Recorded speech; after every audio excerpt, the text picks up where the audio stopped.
Энэ бүс нутгийн хөгжлийн бодлогыг бүсчиж хөгжүүлэх бодлогыг ямар бүсийн болон орон зайн эдийн засгийн онолын хөгжлийн хандлагад суурилах вэ гэдэг асуудал бол мэдээж нэн төрөнд яг тустай зүйл. Нутаг дэвсгэр том болохын хэрээр бол хөгжлийн ялгаа их байдаг. Энэ ялгааг багасгах арга зам нь бол бүсчилсэн хөгжим эдийн засгийн бүсүүд тогтоох. Тэр нутаг дэвсгэрийн онцлогт нийцсэн ийм хөгжлийг цогцлоож улмаар улс үндэснийхээ нийгэм эдийн засгийн хөгжлийн зорилтуудыг амжилттай шийдэх ийм боломжийг олгох гол арга зам байгаа юм.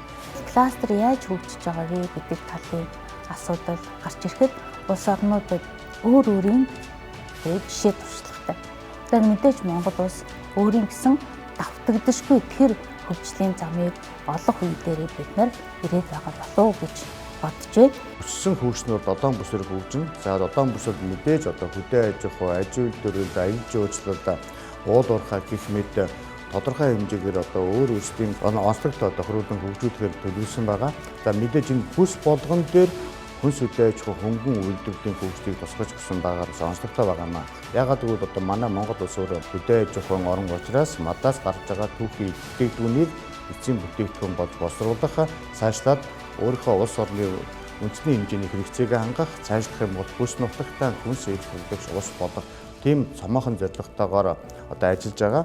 За мөн бүс нутгуудад тодорхой хэмжээний хүнс болон хөнгөн үйлдвэрлэлийн паркуудыг хувийн хвшил аж ахуйн нэгжүүдтэй хамтарсан зохион байгуулалтаар бүх бүсдэр хийхээр төлөвлөсөн байгаа. Мөн сургалт сурчлагын инновацийн хүрээлэнгүүдийг байгуулах гэх мэт маш олон ажлуудыг одоон бүсдэр байгуулж хамтран ажиллахаар шийдвэрлэсэн байгаа. За манай улсын хувьд энэ бүсчилсэн хөгжлийн бодлогыг зайлшгүй авч хэлцэх ярилцах цаг нь болсон доо. Яагаад гэвэл энэ дээр сүүлийн 30 жил тавх манай анзаарч байгаа. Хот хөдөөгийн хөгжлийн амьдралын чанарын ялгаа бол асар их болж эхэллээ шүү дээ.